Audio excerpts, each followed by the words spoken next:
నమస్తే, నా పేరు బాలకృష్ణ. క్యూటీవీ న్యూస్కి స్వాగతం. ఈరోజు వార్తల్లోని ముఖ్యాంశాలు.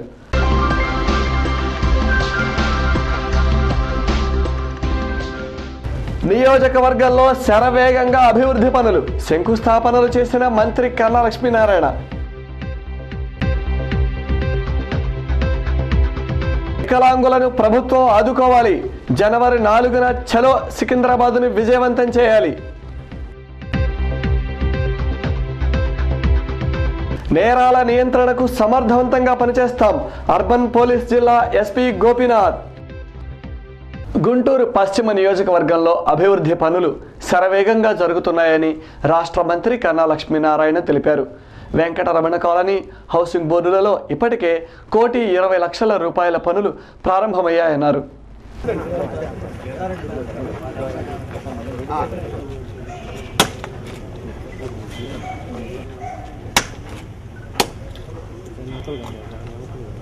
ఈరోజున వెంకటరమణ కాలనీ ఈ ప్రాంతంలో, హౌసింగ్ బోర్డు వెంకటరమణ కాలనీ ఈ ప్రాంతంలో 14 వర్క్స్కు 1,28,00,000 రూపాయలతోటి మరి శాంక్షన్ చేయించుకున్నాం. ఆల్రెడీ 3 వర్క్స్ అయిపోయినాయి.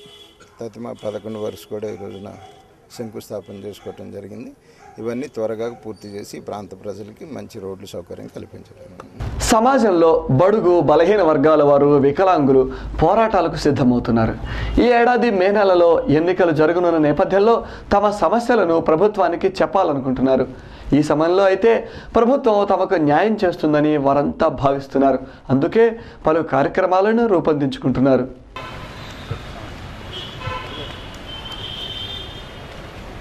జై జై వికలాంగ్, జై వికలాంగ్, జై జై వికలాంగ్.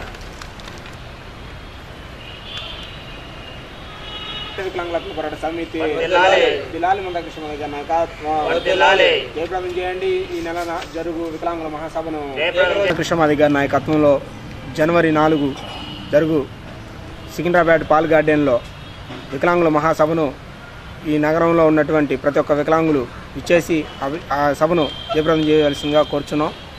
అంతేకాదు మరి ఏ విధంగా అయితే కిరణ్ కుమార్ రెడ్డి గారు డిసెంబర్ 3 ప్రపంచ వికలాంగుల దినోత్సవం సందర్భంగా 3వ తారీఖు పిలుపునిచ్చారో, వికలాంగులకి 100% ఉన్న వికలాంగులకు 1000 రూపాయలు ఇస్తానని చెప్పని పిలుపునిచ్చారో, ఇస్తామని చెప్పని మాట ఇచ్చారు. దాన్ని మేము వికలాంగుల హక్కుల పోరాట సమితి తీవ్రంగా ఖండిస్తుంది. అంతేకాదు 20 నుంచి 40 ఉన్న ప్రతి ఒక్క వికలాంగులకి 500 ఇవ్వాలి, 40 నుంచి 80 ఉన్న ప్రతి ఒక్క వికలాంగులకి 1000 రూపాయలు ఇవ్వాలి, 80 నుంచి 100 ఉన్న వికలాంగులకి 1,500 ఇవ్వాలని చెప్పని డిమాండ్ చేస్తూ ఈ మహాసభను జయప్రదం చేయవలసిందిగా టౌన్లో ఉన్న ప్రతి ఒక్క జిల్లా ప్రతి ఒక్క వికలాంగుల్ని పిలుపునివ్వడం జరుగుతుంది. గుంటూరు అర్బన్ జిల్లా పరిధిలో నేరాల నియంత్రణకు సమర్థవంతంగా పనిచేస్తున్నామని అర్బన్ ఎస్పీ గోపీనాథ్ చెప్పారు. 6,524 కేసులు 2013వ సంవత్సరంలో నమోదయ్యాయన్నారు. ప్రజల సహకారం కూడా ఉంటే మరింతగా నేరాలను నియంత్రించవచ్చని ఆయన అభిప్రాయపడ్డారు. 2010 సంవత్సరంలో చూసినట్లయితే మనకి క్రైమ్ దాదాపు 3,600గా మనకి క్రైమ్ రిపోర్ట్ అయింది. 2011 సంవత్సరంలో చూసినట్లయితే 5,209 క్రైమ్ రిపోర్ట్ అయింది. 2012లో 6,132 క్రైమ్ రిపోర్ట్ అయింది. 2013 అంటే 25th డిసెంబర్ వరకు 6,521 కేసెస్ రిపోర్ట్ అయ్యాయి. ఈ ఇయర్లో సమైక్యాంధ్ర రిజిస్ట్రేషన్ 4 months, అదేవిధంగా పంచాయతీరాజ్ ఎలక్షన్స్ 1 month ఉండడం వల్ల కొంచెం క్రైమ్ రిపోర్ట్ అవ్వడం తగ్గింది. లేకపోతే అదే రేట్లో ప్రోగ్రెస్ రేట్లో కనుక్కున్నట్లయితే more than 7,000 క్రైమ్ రిపోర్ట్ అయ్యేటువంటి అవకాశం ఉంది. అదేవిధంగా ముఖ్యమైన police stations Arundalpet, Nallapet, Lalapet, Kothapet, Pattapuram, Nagarampalem police స్టేషన్లో అతి ఎక్కువ క్రైమ్ రిపోర్ట్ అవ్వడం జరిగింది. ఒట్టి చెరుకూరు, పత్తిపాడు, చేబ్రోలు, మేడకొండూరు పోలీస్ స్టేషన్లో అతి తక్కువ క్రైమ్ రిపోర్ట్ అవ్వడం జరిగింది. అదేవిధంగా 2011వ సంవత్సరంలో కనుక మన ఆర్థిక నేరాల్లో కనుక చూసినట్లయితే 74.5% రికవరీ చేయడం జరిగింది. 2012వ సంవత్సరానికి గాను అది 65% ఉంది. 2013వ సంవత్సరానికి సంబంధించినప్పటికీ ఇప్పటి వరకు 50% రికవరీ ఉంది. ఈ లాస్ట్ వీక్ రికవరీ కాకుండా ఇప్పటి వరకు 50% చోరీ కేసెస్లో రికవరీ అవ్వడం జరిగింది. అదేవిధంగా జనరల్ లా అండ్ ఆర్డర్ చూసినట్లయితే ఈ సంవత్సరంలో మనకి ముఖ్యంగా మెయిన్ సమైక్యాంధ్ర రిజిస్ట్రేషన్ ఒకటి, అదేవిధంగా పంచాయతీరాజ్ ఎలక్షన్స్. ఈ సమైక్యాంధ్ర రిజిస్ట్రేషన్లో ఎక్కడా కూడా దాదాపు 3 నెలలు జరిగినటువంటి రిజిస్ట్రేషన్లో ఎక్కడా ఎలాంటి అవాంఛనీయ సంఘటనలు ఏమి జరగకుండా ప్రశాంతంగా పీస్ఫుల్ వాతావరణంలో రిజిస్ట్రేషన్ జరిగింది. అదేవిధంగా పంచాయతీరాజ్ ఎలక్షన్స్ కూడా మన అర్బన్ లిమిట్స్లో ఉన్నటువంటి గ్రామాల్లో కూడా ఎక్కడ కూడా ఎలాంటి అవాంఛనీయ సంఘటనలు జరగకుండా పీస్ఫుల్గా ఎలక్షన్ని కండక్ట్ చేయడం కూడా. 2013వ సంవత్సరంలో అధిక వర్షాలు, తుఫానులతో రైతాంగం నష్టపోవడం బాధాకరమని, వీరికి ప్రభుత్వం తగిన విధంగా సహాయం చేయాలని సిపిఐ జిల్లా కార్యదర్శి ముప్పాళ్ళ నాగేశ్వరరావు కోరారు. 2014 సంవత్సరంలో ప్రజలకు మేలు జరగాలని ఆయన ఆశించారు. 2013 రాత్రితో మనం వీడ్కోలు పలికాము.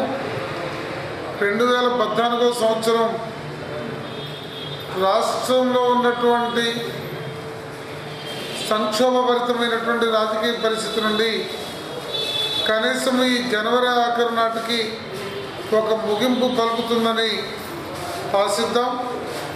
2013 తుఫానులతో, అకాల వర్షాలతో జిల్లా అతలాకుతలమైంది. కోట్లాది రూపాయల పంట నష్టం జరిగింది. కార్మికులకు, పట్టణ పేదలకు ఉపాధి కోల్పోయిన నేపథ్యంలో మన జిల్లా 2014 ప్రగతి పథంలో నడవడానికి కావలసిన వాతావరణం అంతా కూడా కల్పించబడుతుందని చెప్పి ఆశిస్తున్నాము. ఈనాడు ఉన్నటువంటి రాష్ట్ర ప్రభుత్వం ప్రజల్ని మర్చిపోయి వ్యక్తిగత ప్రయోజనాల చుట్టూ పాలకులు, ఎక్కువ మంది అధికారులు ఆ రకమైనటువంటి క్రమంలో ఉన్నారు. సమైక్య ఆంధ్ర కోసం ప్రజలంతా ఉద్యమిస్తున్నారని కాంగ్రెస్ పార్టీ నాయకులు రాయపాటి శ్రీనివాస్ తెలిపారు. ముఖ్యంగా ఈ ఉద్యమంలో విద్యార్థులు, యువత పాత్ర కీలకమైనదన్నారు. తిరిగి ఉద్యమాన్ని ఎలా కొనసాగించాలో కార్యాచరణను రూపొందించుకుంటున్న యువతకు ఆయన అభినందనలు చెప్పారు. గత 5 మాసాల పైగా సీమాంధ్ర ప్రాంతంలో జరుగుతున్నటువంటి ఉద్యమం రాజకీయాలకు అతీతంగా, కులాలకు, మతాలకు అతీతంగా అన్ని వర్గాల ప్రజానీకం కూడా తమ సంపూర్ణ సంఘీభావం వ్యక్తపరుస్తున్నారు. ఈ 5 మాసాల పైగా ఎన్నో విధాలుగా నిరసన కార్యక్రమాలు, ఆందోళన కార్యక్రమాలు జరుగుతూ ఉన్నాయి. ఎటువంటి పరిస్థితుల్లో రాష్ట్రం సమైక్యంగా ఉండాలనేది అందరి యొక్క కోరిక. అందుకనే దీంట్లో భాగస్వామ్యం వహిస్తున్నటువంటి మిత్రులు కొంతమంది వివిధ రాజకీయ పార్టీల్లో క్రియాశీలకమైనటువంటి బాధ్యతలు నిర్వహిస్తూ ఉన్న పార్టీ ఎజెండాని పక్కన పెట్టి సమైక్యాంధ్ర ఉద్యమంలో అందరం కలిసి పనిచేస్తున్నటువంటి పరిస్థితి. మరి ఈనాడు ఈ సదస్సు ద్వారా ముఖ్యంగా రాష్ట్రాన్ని సమైక్యంగా ఉంచితే అన్ని వర్గాల ప్రజానీకానికి కూడా మంచి జరుగుద్ది, మరింత అభివృద్ధి పదంలోకి వెళ్ళగలుగుతాం.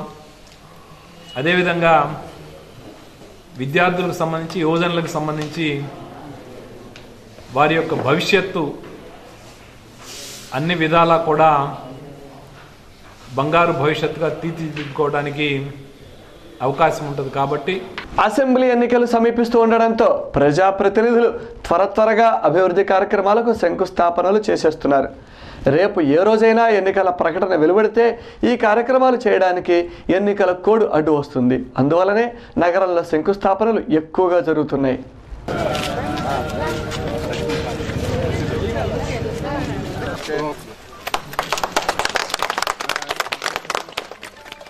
రెండో డివిజన్లో 2009 నుంచి ఈ రోజు వరకు కూడా దాదాపుగా 10 కోట్ల రూపాయలు ఈ వార్డులో పనిచేసినటువంటి పరిస్థితి. 5,65,00,000 రూపాయలు ఇప్పటి వరకు పని జరిగింది.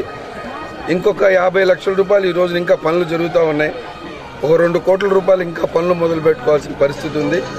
ఒక 2 కోట్ల రూపాయలకి ప్రతిపాదనలు కార్పొరేషన్ దగ్గర ఉన్నాయి. ఇప్పుడు అన్నట్టుగా దాదాపుగా నేను వచ్చేటప్పటికి ఈ వార్డులో మోకాళ్ళ లోతున, నడువుల లోతున ఉన్నటువంటి పరిస్థితి. దాదాపుగా 85% పనులు పూర్తి చేశాం. ఇంకా అక్కడక్కడ మిగిలిపోయి ఉన్నాయి. ఈ వార్డులో ప్రతిపాదనలు మేము 10 కోట్ల రూపాయలు పనిచేసేటటువంటి పరిస్థితి కళ్ళ ముందు కనపడతా ఉన్నాయి. అవన్నీ కూడా మేము పాంప్లెట్ రూపాయన పుస్తకం రూపాయన ఇవ్వడం జరిగింది. ఇంకా ఉన్నాయి, ఇంకా ఒక 5%, 10% పనులు పెండింగ్ ఉన్నాయి. ఆ పనులు కూడా కనుక్కొని ప్రజల యొక్క సహాయ సహకారాలతో ఈ చేసేటటువంటి పరిస్థితి చేపడతాం. ఇవాళ షాప్ ఎంప్లాయీస్ కాలనీ కానివ్వండి, తారక రామానగర్ కానివ్వండి, రజకుల కాలనీ కానివ్వండి, వెంకటేశ్వర కాలనీ కానివ్వండి, అట్లాగని జియావుద్దీన్ కాలనీ కానివ్వండి, ఆర్టీసీ కాలనీ, రాఘవరావు నగర్ కానివ్వండి, ఇవన్నీ కూడా ఈ మరి ముఖ్యంగా ఎక్కడైతే మనం నిలబడ్డామో ఇవి కూడా మోకాలు లోతులు నీళ్లు ఉన్నటువంటి పరిస్థితి. ఇవాళ దాన్ని రెక్టిఫై చేసేటటువంటి పరిస్థితుల్లో ప్రజల దగ్గరికి వెళ్ళి ఎప్పటికప్పుడు ధైర్యంగా మాట్లాడగలిగినటువంటి శక్తి మా పార్టీ నాయకులు కానీ ప్రజలకు ఉంది. ఇంకా ఎక్కడైనా మిగిలిపోయిన ఏదైనా ఉన్నా కూడా వాళ్ళని కనుక్కొని దాన్ని ఏ విధంగా సాధించాలో అనేటటువంటి ప్రయత్నం చేపడతాం అనేటటువంటి విషయాన్ని ఈ సందర్భం గుర్తు చేస్తూ, 2వ వార్డు నా నియోజకవర్గంలో చాలా పెద్ద వార్డు, దాదాపు ఎక్కువ మురికి వాడలు, ఎక్కువ స్లమ్ ఉన్నటువంటి వార్డు. ఈ వార్డులో కూడా ఇన్ని పనులు చేయడంలో నేను ఒక్కడనే చేయడం కాదు, ఇక్కడ స్థానికంగా ఉన్నటువంటి ప్రజల సహాయ సహకారాలు కూడా ఇచ్చారు. దానికి అనుగుణంగా ఒక్కొక్కటి రెండు నేను మున్సిపల్ కార్పొరేషన్ మీద అధికారుల మీద ఒత్తిడి తీసుకొచ్చి చేసేటటువంటి ప్రయత్నంలో ఒక సఫలీకృతంగా ముందుకు పోతున్నాం అనేటటువంటి విషయాన్ని ఈ సందర్భంగా చేస్తూ QTV న్యూస్లో ఇప్పటిక చిన్న విరామం.